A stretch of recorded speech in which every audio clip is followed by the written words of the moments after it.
और अपनी ज़िंदगी का भी मुताला करना चाहिए कि हमने अब तक महफिलों से क्या सीखा है और महफिलों से हमें अब तक क्या मिला है। और हर इंसान को ये मालूम होना चाहिए कि हम महफिल में आए हैं तो किस मकसद को लेकर आए हैं, किस लिए आए हैं यहाँ पर। हर इंसान के पास कोई ना कोई एक मकसद होना चाहिए। कहीं इंसान कमाने कहीं निकलता है घर से परदेश के लिए, तो ये होता है कि हम कमाने जा रहे हैं, तो रात में अपने घर वालों को और अपनी फैमिली को छोड़कर यहाँ आए तो कोई मकसद होना चाहिए ना। मकसद अब वो आपके ऊपर है कि मकसद कौन सा लेकर आए। हुजूर की महफिल में आए, अगर गुनाहगार हैं तो ये मकसद लेकर आए कि वहां से अपने गुनाहों की माफी या गुनाहों को भूल कर आएंगे। अल्लाह अल्लाह, तो अल्लाह इसका जरूर बेहतर हो जाता है। बहुत सारी ऐसी तारीखें मौजूद हैं।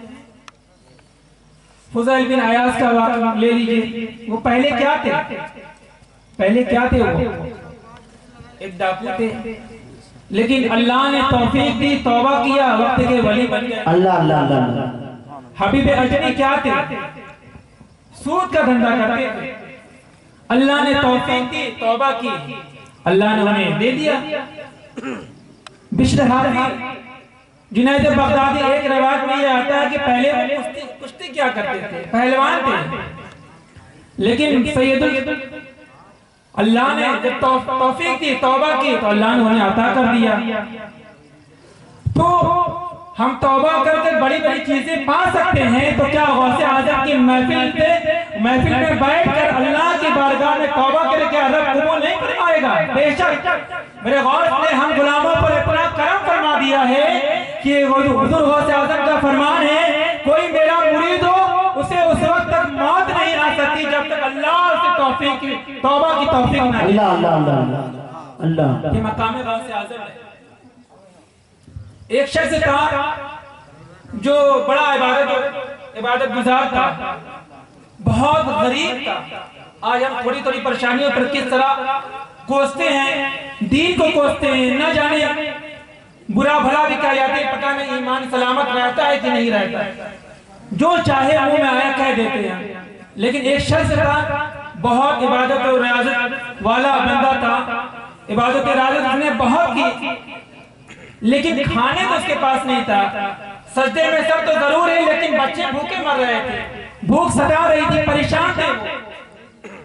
जब घर गया तो देखा कि भूख से बच्चे निढाल हो रहे हैं, परेशान हो गए हैं, तो वो भी बड़ा परेशान हुआ कि मौला कहीं से खाने का इंतजाम हो जाए। तो आज हमें भूख लगे तो हम ना जाने क्या क्या कर गुजरते हैं, लेकिन देखो अल्लाह जब जिसे तौफीक देता है तो वो कभी घबराया नहीं करते। और जिन्हें अल्लाह की जात पर यकीन है कि वो रब है, वो मेरा रब्बुल आलमीन है, परवरदिगार है, अल्लाह हुजूर के सदके मेरा रिस्क देगा मुझे, तो कहां से दे, कैसे दे, किस तरह दे, वो रब पर छोड़ दो। आज तो हम रब का काम खुद ले लिया है, हमने रिस्क की जिम्मेदारी हमने खुद ले ली है। मेरे भाई, रिस्क की जिम्मेदारी तुम्हारी नहीं बल्कि वो रब की है। वो जब चाहे, जैसे चाहे, जहां से चाहे तुम्हें अता कर देगा। इसीलिए तो मेरे इमाम ने फरमाया है कि कौन देता है, देने को मुँह चाहिए, देने वाला है सच्चा हमारा नबी। वो रब देने वाला है, कब और कैसे और किस तरह दे दे हम नहीं जानते। तो मेरे भाई, रब की जात पर हमें यकीन होना चाहिए कि अल्लाह मुझे अता करेगा, जरूर देगा, बेशक देगा। देगा क्यों नहीं? मोमिनों को नहीं देगा तो किसको देगा? कभी ये तुम सोचो कि रब ने इतने गुनाहों के बावजूद अल्लाह ने मुझे दिया है, क्या ये कम है? हमने रब की नाफरमानी की, फिर भी अल्लाह ने मुझे अता किया कि नहीं, क्या ये कम है? आज हमसे बेहतर कोई, हमसे बेहतर जिंदगी कोई हो ही नहीं सकती। कोई बैठा होगा वो ये कहे कि हम तो किराए के घर में रहते हैं और किराए देते हैं, कर्ज सर पर लगे हुए हैं, और मौलाना सब कहते हैं कि हमसे बेहतर कोई है ही नहीं। मैं कहता हूँ कि अल्लाह ने तुम्हें घर दिया कि नहीं, खाना दिया कि नहीं, रिज़्क़ दिया कि नहीं? तुम इस महफिल में आए, अल्लाह ने तुम्हें पैर अता किया, उनसे पूछो जिनके पास पैर भी मौजूद नहीं है। अल्लाह ने तुम्हें खाने को हाथ दिया, उनसे पूछो जिनके पास हाथ भी नहीं है। अल्लाह ने तुम्हें देखने को आंख दी है, उनसे पूछो जिनके पास देखने को आंख नहीं है। हमारे पास है तो अल्लाह का शुक्र अदा करो। करोड़ों नेमत अल्लाह ने हमें अता की है, फिर भी कहते हैं हमारे पास कुछ नहीं है। मेरे भाई, रब का शुक्र अदा करो। अल्लाह ने मौला का लाख लाख शुक्र है। वो बड़ा इबादत गुजार बंदा था। घर गया, देखा कि बच्चे भूख से परेशान है, वो भी उसे कुछ समझ में नहीं आया। फिर घर वालों के इकट्ठा करने के बाद कहा चलो हुजूर पर दुरूद पढ़ते हैं। भूख के हाल में देखो, भूख उसे भी सता रही है, बच्चों को भी सता रही है, सारे परेशान हैं। उसने कहा अपने बच्चों को इकट्ठा किया, बीवियों को इकट्ठा एक जगह बैठा दिया, कहा चलो हुजूर पर दुरूद पढ़ते, अल्लाह को इंतजाम कर देगा। आज हम ये भी काम कर सकते हैं, कोई मुसीबत आए तो घर वालों को इकट्ठा कर लेकर हुजूर पर दुरूद पढ़े, अल्लाह बेहतर इंतजाम कर देगा। कोई परेशानी आए हुजूर पर दुरूद पढ़ लो, दुरूद पढ़ने से मुसीबत टल जाया करती है। हम जब गौसे आजम का जब कोई परेशानी होती है, 12 रुपए नाम लेकर निकाल कर गौसे आजम का नाम लेकर मुसीबत दूर हो जाया करती है। जब भी कोई मुसीबत परेशानियां गौसे आजम का नाम लेने मुसीबत दूर हो जाया करती है। गौसे आजम के नाम से 12 साल की कश्ती डूबी हुई वापस आ जाया करती है। गौसे आजम के नाम से, उनके नाम पर जो रब की बारगाह में दुआ करते हैं तो बे औलाद को औलाद मिल जाती है। तो क्या हम रब की बारगाह में गौसे आजम के वसीले से अपनी जिंदगी की खुशहाली मांगे तो क्या अल्लाह हमें अता नहीं करेगा? नमाज की तौफीक मांगे क्या अल्लाह हमें अता नहीं करेगा? बेशक अता करेगा। हम मांग कर तो देखें, हमने जिंदगी पर दौलत मांगी है, सरबत मांगी है, शोहरत मांगी है, इज्जत मांगी है, चाहो जलाल मांगा है, लेकिन कभी ये भी मांग लो कि मौला मुझे सजदे की तौफीक भी दे दे। कभी ये भी मांग लो मौला मुझे कुरान के पारे पढ़ने की तौफीक दे दे। कभी ये भी मांग लो मौला गरीबों यतीमों का सहारा बनने की तौफीक भी दे दे। कभी ये भी मांग लो मौला बेवाओं को, गरीबों को मदद करने की तौफीक दे दे। कभी ये भी मांग लिया करो, कभी हमेशा अपने लिए नहीं, गैरों के लिए, दूसरों के लिए भी मांग लो। तो उसने कहा बच्चों चलो दुरूद पढ़ लो, अल्लाह इंतजाम कर देगा। दुरूद पढ़ने लगे, दुरूद का विर्द होने लगा। दुरूद पढ़ते पढ़ते पढ़ते नींद आ गई, सो गए। किस्मत बेदार में हुजूर ख्वाब में तशरीफ लाए। वो सब्र कर बैठा कि अल्लाह बेहतर इंतजाम करने, वो रज़्ज़ाक़ है जो चरिंदों परिंदों को रिज़्क़ पहुंचा सकता है। हम तो अशरफुल मखलूक़ात हैं ना, तो हमें क्यों नहीं रिज़्क़ देगा?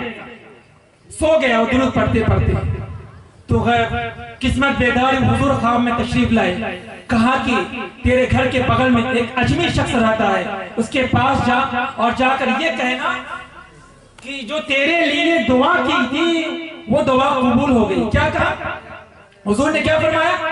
जाकर अजमी शख्स से ये कहना कि जो तेरे लिए दुआ की गई थी वो दुआ कबूल हो गई है। जब नींद से बेदार हुआ वो बड़ा परेशान हो गया कि हुजूर मेरे ख्वाब में तशरीफ लाए और हुजूर ने ये फरमाया कि एक अजमी शख्स के बारगाह में जाओ और जाकर कहना कि जो तेरे लिए, यानी हुजूर कह रहे हैं गैर अभी ईमान नहीं लाया है, हुजूर इसकी बारगाह में उससे भेज रहे हैं, कहा जाओ उससे कहना कि जो तेरे लिए दुआ की गई थी वो दुआ पूरी हो गई है। हुजूर हमें गैरों के पास क्यों भेज रहे हैं, क्या मामला है?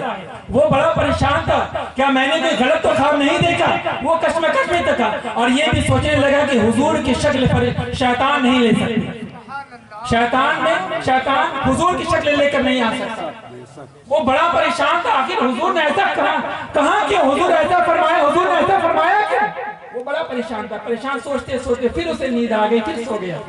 फिर हुजूर ख्वाब में तशरीफ लाए और कहा कि हाँ मैंने उसी शख्स के बारे में कहा, वहां जाओ, जाकर कहना कि हुजूर ने फरमाया है कि तेरे लिए जो दुआ की गई थी वो दुआ कबूल हो गई है। फिर जब दोबारा ख्वाब देखा उसने तो नींद से बेदार हुआ। आदमी शख्स के बारगाह में वो बहुत बड़ा रौसा और अल्लाह ने उसे बहुत नवाजा था, वो बहुत बड़ा अमीर शख्स था। जब उसकी हवेली पर पहुंचा तो 10 गुलाम बाहर अंदर बाहर सैकड़ों गुलाम उसकी खिदमत के लिए हाजिर थे। तो जाकर इजाजत लेके मुझे मिलना है तेरे मालिक से। तो उसने कहा कि अभी रुक जाओ, कभी की जरूरी मीटिंग में है, जब वो खाली हो जाएंगे तो मिलवा देंगे। तो उसने इंतजार करने के बाद दोनों की मीटिंग फिक्स हो गई। वो साबिर और नेक साले शख्स उस आदमी की बारगाह में गया और जाकर सलाम अर्ज किया, कहा मेरे हुजूर ने तुझे सलाम भेजा है। तो उसने कहा कि मैं तो तेरे हुजूर को मानता भी नहीं और कलमा भी नहीं पढ़ा हमने, उन्होंने मुझे सलाम क्यों भेजा है, उन्होंने मुझे सलाम क्यों भेजा है? तो फिर उसने कहा, बात होने के बाद फिर दोबारा उस शख्स ने कहा कि जो तेरे लिए दुआ की गई थी वो दुआ तेरी कबूल हो गई है। इतना सुनना था, उस शख्स ने तुरंत हाथ पड़ा, कहा चलो भाई अकेले में चलकर बात करते हैं। अभी उसने जब कहा कि हुजूर ने तेरे लिए सलाम भेजा, उसने कहा कि मैं हुजूर को तो मानता नहीं, उन्होंने मेरे लिए सलाम क्यों भेजा है, मेरे लिए सलाम क्यों भेजा है। तो उसने जब कहा कि दूसरी बात कहा कि जो तेरे लिए दुआ की गई थी वो दुआ कबूल हो गई है। तो उसने हाथ पकड़ा, उस अजनबी शख्स ने उस आबिद शख्स का हाथ पकड़ा, कहा चलो अकेले में चलकर बात करते हैं। फिर वो आबिद शख्स को वो लेकर छत पर गया और छत पर जाकर कहने लगा, अब बताओ क्या मामला है। हुजूर ने क्या कहा, हुजूर ने फरमाया कि जो तेरे लिए दुआ की गई थी वो दुआ कबूल हो गई है। तो उसने फौरन हाथ बढ़ाया, कहा कि मुझे अपने हाथ पर सलाम कबूल करा दे। वो साबिर शख्स परेशान है कि मामला क्या है, मैं तो हुजूर का पैगाम लेकर आया है, यहाँ ये दीन कबूल करने लगा, मामला क्या है। कहा मैं बाद में बताऊंगा, पहले तो मुझे इस्लाम कबूल करा, कहीं ऐसा ना हो उससे पहले मेरी रूह परवाज हो जाए, कोई एक पल का ठिकाना नहीं है इससे पहले कि इस्लाम हम कबूल कर ना पाए और रूह परवाज हो जाए। उसने कहा बाद में बात होगी, पहले इस्लाम कबूल करा। इस्लाम उसने अजनबी शख्स ने कबूल किया। कबूल करने के बाद अपने बेटे का आवाज दिया, ऐ मेरे बेटे, मैंने इस्लाम कबूल कर लिया, तुझे भी करना है, अगर इस्लाम कबूल करेगा तो विरासत में तुझे हक मिलेगा, नहीं तो नहीं दिया जाएगा। बेटे ने कहा कि आप तो मेरे वालिद साहब, आप जहाँ जाएंगे मैं भी वहाँ जाऊंगा। उसने कहा मैं भी कबूल कर लेता हूँ। बेटे ने भी इस्लाम कबूल कर लिया। फिर बेटी का आवाज दिया कि बेटी मैंने इस्लाम कबूल कर लिया है, बेटे ने भी इस्लाम कबूल कर लिया है, तुझे भी कबूल करना तो कर ले, बाकी तेरी मर्जी। तो उसने कहा कि अब्बा हुजूर आपने कबूल किया तो मुझे भी कबूल करना है। बेटे ने भी कर लिया, बेटियों ने भी कर लिया और अजमी ने भी कर लिया, तीनों ने इस्लाम कबूल कर लिया। और वो साबिर शख्स परेशान है कि मौला ये क्या मामला है, मैं तो हुजूर का पैगाम लेकर आया था, हुजूर का फरमान लेकर आया था और ये तो यहाँ पे इस्लाम कबूल कर लिया, आखिर मामला क्या है। इस्लाम कबूल करने के बाद फिर हबीब वो अजमी शख्स कहने लगा, अब मैं बताता हूँ कि मामला क्या था। एक मरतबा पहले अजमी में बहन भाइयों की शादी भी कर दिया करते थे लोग, बहन भाई की शादी हो जाया करती थी। तो बहन भाई की शादी हो गई, उनकी बेटी और बेटे की शादी, यानी बेटी बहन की शादी भाई से शादी थी।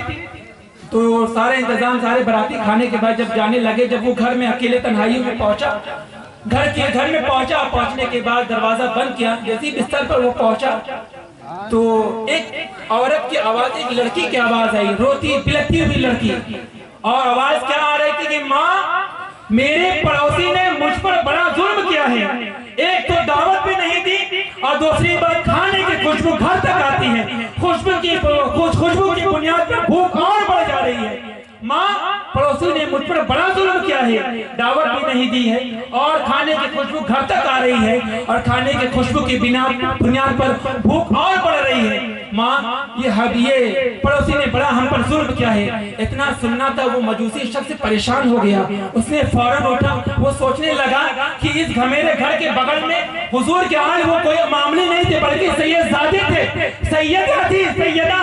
उसने कहा कि हुजूर के आल मेरे पड़ोसी होकर वो भूखी हो और मैं दुनियादार को खाना खिलाता रहा, ऐसे खाना खिलाने से क्या फायदा। ये और बात है कि मैंने इस्लाम कबूल नहीं किया है लेकिन हमदर्दी तो मेरे अंदर मौजूद है, वो हुजूर के आल है ना, अरे उन्हें खाना खिलाना तो सबसे पहले चाहिए था, ये मुझसे कौन सी गलती हो गई। वो फौरन उठा, खाना पैक किया, तोहफे वज़ाइफ लिया, लेने के बाद और हुजूर के आल यानी सैयदा के घर पर गया और तोहफे वज़ाइफ दिया और खाना दिया। खाना देने के बाद वो चला आया, जैसे ही चला आया तो फिर माँ ने कहा बेटा खाना खा ले।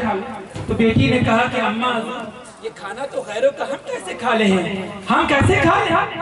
तो वालिदा ने कहा बेटा ये खाना अल्लाह ने तेरे लिए नेमत बनाकर भेजा, तू खा ले इसे, खा ले खाना। इसने कहा मैं कैसे खा लूं, मैं खाना नहीं खा सकती। कहा नहीं खाना खा ले। तो बेटी ने कहा कि मौला, बेटी ने माँ से कहा मौला ऐ मेरी माँ मैं उस वक्त तक खाना नहीं खिलाऊंगा जब तक अल्लाह इस भूखे को खाना खिलाने वाले को, इस भूखे को जिसने खाना खिलाया है, पहले अल्लाह उसे इस्लाम की दौलत और इस्लाम की दौलत ना दे तब तक मैं खाने को हाथ नहीं लगा सकती। उस बेटी छोटी सी सैयदा ने हाथ उठा दिया कि मौला इस अजनबी शख्स ने इस भूखे को खाना खिलाया है, मौला इसे इस्लाम की दौलत दे दे, इसे हुजूर की शफाअत का जरिया दे दे, मौला इसे हुजूर मेरे नाना का कलमा नसीब फरमा दे। दुआ करना था, इस्लाम कबूल दुआ करना था और उसने इस्लाम कबूल कर लिया। फिर वो अपने उस साबिर शख्स के पास आया, कहा कि इस बुनियाद पर मैंने तुझे ऊपर लेकर आया और आने के बाद मैंने इस्लाम कबूल किया है, इस बुनियाद पे मैंने तुझे लेकर आया है।